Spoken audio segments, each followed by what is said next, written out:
Students, चलिए हम continue करते हैं हमारा chapter number 7 cooperative societies. Cooperative societies के बारे में हमने पढ़ा था कि कोऑपरेटिव सोसाइटीज़ क्या होती हैं। कुछ लोग कलेक्टिवली कुछ काम करते हैं और वो जो काम कर रहे हैं बेसिकली उससे मेंबर्स की क्या होने वाली है, हेल्प होने वाली है या मेंबर्स का वेलफेयर होने वाला है। तो ऐसा कुछ कंसेप्ट हमने कोऑपरेटिव सोसाइटीज़ का पढ़ा था। और कोऑपरेटिव सोसाइटीज़ के हमने कैरेक्टरिस्टिक्स भी पढ़े थे, फीचर्स भी पढ़े थे।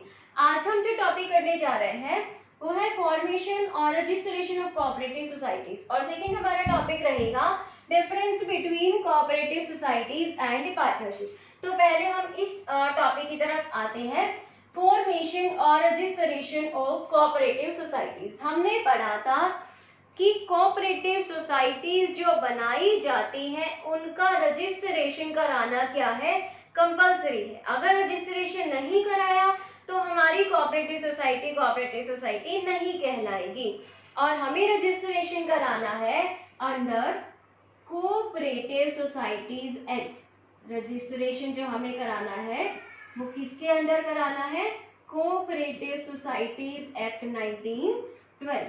इस एक्ट के अंडर हमें रजिस्ट्रेशन कराना कोऑपरेटिव सोसाइटीज का बहुत जरूरी है, अदरवाइज हमने जो कोऑपरेटिव सोसाइटी बनाई है वो एक्चुअली कोऑपरेटिव सोसाइटी नहीं कहलाएगी। तो इस एक्ट के अंडर हमें रजिस्ट्रेशन कराना है। हर स्टेट में, हर राज्य का अलग एक रजिस्ट्रार होता है। क्या होता है, हर राज्य का एक अलग रजिस्ट्रार होता है।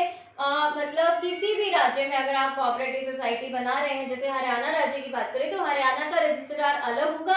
अगर हम कुछ लोग मिलकर के कोऑपरेटिव सोसाइटी बनाते हैं तो हमें इस रजिस्ट्रार के पास जाकर के अपनी कोऑपरेटिव सोसाइटी को रजिस्टर्ड कराना पड़ेगा। तो क्या प्रोसीजर रहता है, देखिए सबसे पहला तो हमें इस रजिस्ट्रार के पास जाना पड़ेगा। जो भी किसी स्टेट का, राज्य का रजिस्ट्रार होगा हमें उसके पास जाना पड़ेगा। उसके बाद हमें इसके पास क्या करना है, एक एप्लीकेशन को क्या करना है, सबमिट करना है। हमें एक एप्लीकेशन को सबमिट करना है किसके पास, इस रजिस्ट्रार के पास। और इस एप्लीकेशन में क्या क्या लिखा होगा, क्या क्या इंफॉर्मेशन होंगी। सबसे पहले तो नेम ऑफ कोऑपरेटिव सोसाइटी, कि जो हमने कोऑपरेटिव सोसाइटी बनाई है उसका नाम क्या है। Second, objective of cooperative society, हमने जो कोऑपरेटिव सोसाइटी एक्चुअली बनाई नहीं है, बनाई है तो इसका मतलब रजिस्टर्ड हो गई है, अभी तो हम बनाने जा रहे हैं। तो यहाँ पर कोऑपरेटिव सोसाइटी की बजाय प्रपोज्ड कोऑपरेटिव सोसाइटी, यानी कि वो कोऑपरेटिव सोसाइटी जो हम बनाने जा रहे हैं, वो कोऑपरेटिव सोसाइटी जिसको बनाने का प्रपोजल हम रजिस्ट्रार के पास लेकर आए हैं। तो हमें एक एप्लीकेशन सबमिट करना है जिसमें क्या लिखा होगा, प्रपोज्ड कोऑपरेटिव सोसाइटी का नेम, जो कोऑपरेटिव सोसाइटी हम बनाने जा रहे हैं उसका नाम, उसका ऑब्जेक्टिव। थर्ड पॉइंट होगा डिटेल्स ऑफ शेयर कैपिटल, कि जो हमारी शेयर कैपिटल होगी, शेयर्स के द्वारा कलेक्ट की गई कैपिटल की डिटेल्स हमें देनी होगी। इतनी कुल हम कैपिटल रखेंगे हमारी कोऑपरेटिव सोसाइटी की, और इतने लोगों में या इतने यूनिट्स में इस तरह से हमारी जो कैपिटल है वो बटेगी। क्लियर। इसके बाद rights, duties and responsibilities of members. जो मेंबर्स हैं यानी कि जो मेंबर्स होंगे उनके क्या राइट्स होंगे, क्या उनके अधिकार होंगे, क्या उनकी ड्यूटीज होंगी, और क्या उनकी रिस्पॉन्सिबिलिटीज यानी कि जिम्मेवारियां होंगी। ये भी लिखना पड़ेगा हमें। तीसरा हमें क्या लिखना पड़ेगा, method of becoming the member of society, कि अगर कोई पर्सन सोसाइटी का मेंबर बनना चाहता है तो क्या मेथड होगा, यानी कि किस तरह से वो कोऑपरेटिव सोसाइटी का क्या बन सकता है, मेंबर बन सकता है। Next is name and address of minimum 10 required members. हमें क्या लिखना है, कम से कम हम ये चीज डिस्कस कर चुके हैं कि कोऑपरेटिव सोसाइटी में कम से कम 10 मेंबर्स का होना जरूरी है। तो जो कम से कम जो 10 मेंबर है, यानी कि मेन जो मेंबर्स हैं उनका क्या होना चाहिए, नेम और एड्रेस भी हमें क्या लिखना है, इस एप्लीकेशन में लिखना है। तो ये सब चीजें हम किस में लिखेंगे, उस एप्लीकेशन में लिखेंगे जो हम इस रजिस्ट्रार के पास क्या कराने जा रहे हैं, सबमिट कराने जा रहे हैं। और हमारे द्वारा इन दी गई इंफॉर्मेशन को ये पर्सन जो रजिस्ट्रार है ये क्या करेगा, स्टडी करेगा। उसके बाद अगर ये पर्सन इन सब इंफॉर्मेशन से सेटिस्फाई हो जाता है, संतुष्ट हो जाता है, तो ये हमारी कोऑपरेटिव सोसाइटी का रजिस्ट्रेशन कर देगा और उसके बाद हमारी जो कोऑपरेटिव सोसाइटी है वो क्या हो जाएगी, इस्टेब्लिश हो जाएगी, बन जाएगी।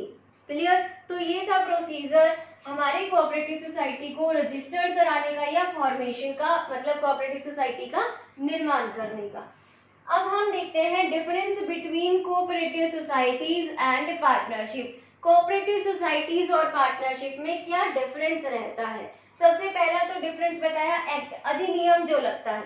कोऑपरेटिव सोसाइटीज पर कौन सा एक्ट लगता है, cooperative societies act 1912, cooperative societies act 1912 पढ़ चुके हम। और पार्टनरशिप में कौन सा एक्ट लगता है, इंडियन पार्टनरशिप एक्ट 1932, ये भी हम पढ़ चुके हैं कि पार्टनरशिप को अगर रजिस्टर्ड कराना है तो किस एक्ट के अंडर कराना है, कोऑपरेटिव सोसाइटीज को रजिस्टर कराना है तो किस एक्ट के अंडर कराना है। नेक्स्ट हमें बताया है रजिस्ट्रेशन। कोऑपरेटिव सोसाइटीज का रजिस्ट्रेशन क्या है, कंपल्सरी है। अगर रजिस्ट्रेशन नहीं कराए तो कोऑपरेटिव सोसाइटी का कोई एग्जिस्टेंस नहीं होगा, कोई अस्तित्व नहीं होगा, और तो कंपल्सरी है। लेकिन पार्टनरशिप के केस में ये कंपल्सरी नहीं है, मतलब अपने ऊपर है, करा भी सकते हैं मेंबर्स जैसा चाहे, पार्टनर्स जैसा चाहे। पार्टनर्स चाहे तो वो रजिस्ट्रेशन करा भी सकते हैं और अगर नहीं चाहे तो ना भी कराए, चल जाएगा। Next is mutual profit. अब देखिए जो कोऑपरेटिव सोसाइटीज है इनका फायदा किसे मिलता है, मेंबर्स को तो मिलता ही है, ये तो हम जानते हैं। साथ साथ जो नॉन मेंबर्स हैं, जो लोग कोऑपरेटिव सोसाइटीज के मेंबर्स नहीं है, उन्हें भी फायदा मिल सकता है। अपार्ट फ्रॉम मेंबर्स, मेंबर्स के अलावा जो नॉन मेंबर्स हैं, जो मेंबर्स नहीं है, कैन ऑल्सो गेट बेनिफिट, उन्हें भी क्या मिलता है, फायदा मिलता है। Benefit is confined to partners only. Partnership के केस में जो बेनिफिट है वो कहाँ तक सीमित रह जाएगा, केवल और केवल पार्टनर्स तक। पार्टनर्स के अलावा पार्टनरशिप का फायदा किसी और को नहीं मिलता है। नेक्स्ट बताया ऑब्जेक्टिव्स। कोऑपरेटिव सोसाइटीज के ऑब्जेक्टिव्स क्या है, provide mutual help to those who are incapable of doing work single handed. उन पर्सन्स को हेल्प प्रोवाइड कराता है, हेल्प देता है, किन पर्सन्स को, हु आर इनकैपेबल, जो असमर्थ है अकेले काम करने में, डूइंग वर्क सिंगल हैंडेड, यानी कि जो पर्सन्स को अकेले कोई काम नहीं कर पा रहे हैं तो उस तरह के कुछ लोग मिलकर के क्या बना लेंगे, कोऑपरेटिव सोसाइटीज बना लेंगे, जिससे सभी मेंबर्स को क्या मिल जाएगी, हेल्प मिल जाएगी। पार्टनरशिप का ऑब्जेक्टिव क्या है, उद्देश्य क्या है, to do business activities, business activities को परफॉर्म करना ही पार्टनरशिप का एक उद्देश्य है। अब है नंबर ऑफ मेंबर्स। जो कोऑपरेटिव सोसाइटीज है उनमें मिनिमम 10 मेंबर्स का होना जरूरी, यानी कि किसी भी कोऑपरेटिव सोसाइटीज को इस्टेब्लिश करने के लिए कम से कम 10 लोगों का होना जरूरी है। 10 लोग नहीं हुए तो कोऑपरेटिव सोसाइटी का रजिस्ट्रेशन नहीं हो सकता। और मैक्सिमम बताया 100 मेंबर्स की जरूरत होती है कोऑपरेटिव क्रेडिट सोसाइटीज के केस में। अभी हम फर्दर वीडियो लेक्चर्स में कोऑपरेटिव सोसाइटीज के टाइप्स को पढ़ेंगे। कोऑपरेटिव सोसाइटीज के अलग अलग प्रकार होते हैं, तो उनमें एक तरह की कोऑपरेटिव सोसाइटी होती है जिसे नाम दिया जाता है कोऑपरेटिव क्रेडिट सोसाइटी। तो कोऑपरेटिव क्रेडिट सोसाइटी के केस में ज्यादा से ज्यादा 100 मेंबर्स हो सकते हैं, 100 से ज्यादा मेंबर्स नहीं होने चाहिए। और जो अदर टाइप्स है उसके अलावा बाकी जितने भी टाइप्स रह गए कोऑपरेटिव सोसाइटीज के, उनमें मैक्सिमम लिमिट नहीं होती है, बस मिनिमम लिमिट होती है, कम से कम 10 मेंबर्स होने चाहिए, मैक्सिमम लिमिट नहीं होती है, सिर्फ एक तरह की कोऑपरेटिव सोसाइटी में होती है, जिसे बोलते हैं कोऑपरेटिव क्रेडिट सोसाइटी, और मैक्सिमम 100 मेंबर्स इस तरह की सोसाइटी में होने चाहिए। और पार्टनरशिप में किसी में बताया मिनिमम कम से कम 2 मेंबर्स का होना जरूरी है, और मैक्सिमम कितने हो सकते हैं 50 मेंबर्स, 50 पार्टनर्स हो सकते हैं। तो ये हमने पढ़ा डिफरेंस कोऑपरेटिव सोसाइटीज और पार्टनरशिप में, और यहाँ हमने देखा procedure to get the cooperative society registered. तो आई होप आपको ये समझ में आए होंगे दोनों टॉपिक। तो नेक्स्ट वीडियो लेक्चर में हम नेक्स्ट टॉपिक को डिस्कस करेंगे। तब तक के लिए बने रहिए हमारे चैनल के साथ, स्टडी करते रहिए। Thank you.